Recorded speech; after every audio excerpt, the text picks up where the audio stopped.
Hello everyone, welcome back to another episode. ഇന്ന് പരിചയപ്പെടുത്താൻ പോകുന്നത് ഒരു സ്വീറ്റ് പുഡിംഗ് ഡെസേർട്ടിൻ്റെ റെസിപ്പിയാണ്, മാംഗോ ഡിലൈറ്റ്. അപ്പോൾ ഇത് തയ്യാറാക്കിയെടുക്കുന്നത് എങ്ങനെയെന്ന് നോക്കാം. അതിനു മുമ്പായി നമ്മുടെ ചാനൽ ആരെങ്കിലും സബ്സ്ക്രൈബ് ചെയ്യാനുണ്ടെങ്കിൽ ആ റെഡ് സബ്സ്ക്രൈബ് ബട്ടണിൽ ഒന്ന് ക്ലിക്ക് ചെയ്ത് സബ്സ്ക്രൈബ് ചെയ്തേക്കണേ. അതിൻ്റെ തൊട്ടപ്പുറത്ത് കാണുന്ന ബെൽ ബട്ടൺ കൂടെ ഇനേബിൾ ചെയ്താൽ ഞാനിടുന്ന എല്ലാ വീഡിയോസിൻ്റെയും നോട്ടിഫിക്കേഷൻസ് നമുക്ക് കിട്ടുന്നതാണ്. അപ്പോൾ നമുക്ക് റെസിപ്പിയിലോട്ട് പോവാം. ഈ ഡെസേർട്ട് തയ്യാറാക്കാനായിട്ട് ഒരു സോസ് പാനിലേക്ക് 2 കപ്പ് പാലൊഴിക്കുന്നുണ്ട്. അതിലേക്ക് 1/2 കപ്പ് പഞ്ചസാര ചേർക്കുകയാണ്. ഇനി 2 ടേബിൾ സ്പൂൺ കോൺഫ്ലോർ ചേർത്ത് കൊടുക്കാം. 1/2 ടീസ്പൂൺ വാനില എസൻസ് കൂടെ ചേർത്ത് കൊടുക്കാം. ഇനി നന്നായിട്ടൊന്ന് മിക്സ് ചെയ്തെടുക്കാം. ഇനി ഇത് ലോ ഫ്ലെയിമിലിട്ടിട്ട് തിളച്ച് വരുന്നത് വരെ കുക്ക് ചെയ്യാം. ഇടയ്ക്ക് ഒന്ന് ഇളക്കി കൊടുക്കുക, അല്ലെങ്കിൽ അടിയിൽ പറ്റിപ്പിടിക്കാനുള്ള ചാൻസ് ഉണ്ട്. ഇത് ജസ്റ്റ് ഒന്ന് തിളച്ച് വരാറാകുമ്പോഴത്തേക്കും തന്നെ തിക്കായിട്ട് വരും. നമ്മൾ കസ്റ്റർഡിൻ്റെ ഒക്കെ ഒരു കൺസിസ്റ്റൻസിയിലേക്ക് എത്തുമ്പോൾ നമുക്ക് ഫ്ലെയിം ഓഫ് ചെയ്ത് കൊടുക്കാം. ഇനി ഇത് നമുക്ക് റൂം ടെമ്പറേച്ചറിൽ വരുന്നത് വരെ ഒന്ന് വെയിറ്റ് ചെയ്യാം.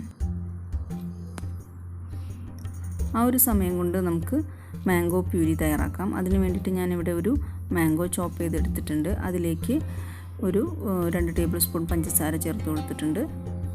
ഇനി ഇതൊന്ന് ബ്ലെൻഡ് ചെയ്തിട്ടെടുക്കാം. അതിലേക്ക് ആവശ്യമുണ്ടെങ്കിൽ കുറച്ച് വെള്ളം കൂടെ ചേർത്ത് കൊടുക്കാം. ഇത് ഇങ്ങനെ ഒരു പേസ്റ്റാക്കി എടുത്തിട്ടുണ്ട്. ഇനി നമുക്ക് കുറച്ച് സബ്ജ സീഡ്സും കൂടെ സോക്ക് ചെയ്ത് വെക്കാം. ഇപ്പോൾ 2 ടീസ്പൂൺ സബ്ജ സീഡ് കുറച്ച് വെള്ളത്തിൽ സോക്ക് ചെയ്ത് വെക്കുന്നുണ്ട് ഞാനിവിടെ.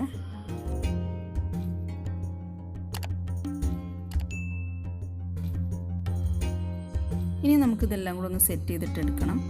അപ്പോൾ ഞാനിവിടെ കുറച്ച് മാംഗോസ് വളരെ ചെറുതായിട്ട് അരിഞ്ഞ് എടുത്തത് ഒരു ബൗളിൽ എടുത്തിട്ടുണ്ട്. അത് നമുക്ക് ഇടയ്ക്ക് ഇട്ട് കൊടുക്കാനായിട്ട്. അപ്പോൾ അത് സെറ്റ് ചെയ്യാൻ പോവാണ്. അപ്പോൾ ആദ്യം നമ്മൾ തയ്യാറാക്കി വെച്ചിരിക്കുന്ന ഈ കോൺഫ്ലോറും പാലും ചേർത്തിട്ടുള്ള ഈ മിക്സ്ചർ ഒരു ലെയർ പോലെ ഇട്ട് കൊടുക്കാം. ആ ലെയറിൻ്റെ മുകളിലോട്ട് മാംഗോസ് ചോപ്പ് ചെയ്തത് ഇട്ട് കൊടുക്കാം.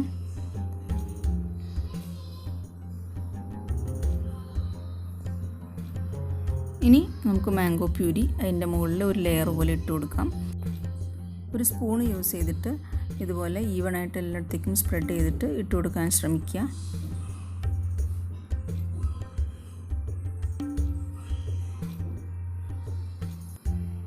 സൈഡിലേക്കൊക്കെ ആക്കിയിട്ട് ഇട്ട് കൊടുക്കാൻ ശ്രമിക്കുക. എങ്കിലാണ് നമ്മൾക്ക് ഇത് കാണുമ്പം അതിൻ്റെ ഒരു അപ്പിയറൻസിനൊരു ഭംഗി കിട്ടുള്ളൂ.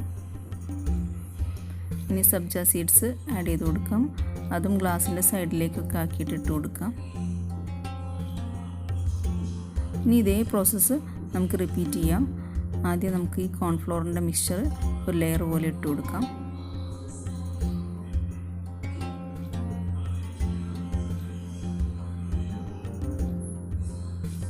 അതിൻ്റെ മുകളിൽ മാംഗോസ്, അതിൻ്റെ മുകളിലായിട്ട് മാംഗോ പ്യൂരി, അതിനുശേഷം സബ്ജ സീഡ്സ്, ഇതേപോലെ നമുക്ക് ലെയറായിട്ട് സെറ്റ് ചെയ്തിട്ടെടുക്കാം.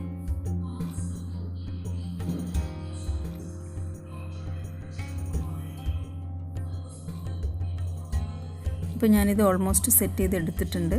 ഇനി ഇത് നമ്മൾ ഫ്രിഡ്ജിൽ വെക്കണം. ഫ്രിഡ്ജിൽ വെച്ച് ഒന്ന് സെറ്റായതിന് ശേഷം, തണുത്തതിന് ശേഷം വേണം ഇത് യൂസ് ചെയ്യാനായിട്ട്. അപ്പോൾ നമ്മുടെ മാംഗോ ഡിലൈറ്റ് ഇവിടെ തയ്യാറായിട്ടുണ്ട്. നല്ലൊരു സ്വീറ്റ് ആൻഡ് യമ്മി പുഡിംഗ് ഡെസേർട്ടാണിത്. അപ്പോൾ ഇതെല്ലാവരും ട്രൈ ചെയ്ത് നോക്കുക. എന്നിട്ട് ഈ റെസിപ്പിയെക്കുറിച്ചുള്ള നിങ്ങളുടെ അഭിപ്രായങ്ങളും നിർദ്ദേശങ്ങളും നിങ്ങൾ മറക്കാതെ കമൻറ്റ് ബോക്സിൽ ആഡ് ചെയ്യുക. ഈ റെസിപ്പി നിങ്ങൾക്ക് ഇഷ്ടമായിട്ടുണ്ടെങ്കിൽ ആ ലൈക്ക് ബട്ടണിൽ ഒന്ന് പ്രസ് ചെയ്യണേ. കൂടെ നിങ്ങളുടെ ഫാമിലി ആൻഡ് ഫ്രണ്ട്സിന് കൂടെ ഈ റെസിപ്പി ഒന്ന് ഷെയർ ചെയ്ത് കൊടുക്കാം. അപ്പോൾ മറ്റൊരു റെസിപ്പിയുമായിട്ട് നമുക്ക് വീണ്ടും കാണാം. അതുവരേക്കും take care. Bye. Thank you for watching.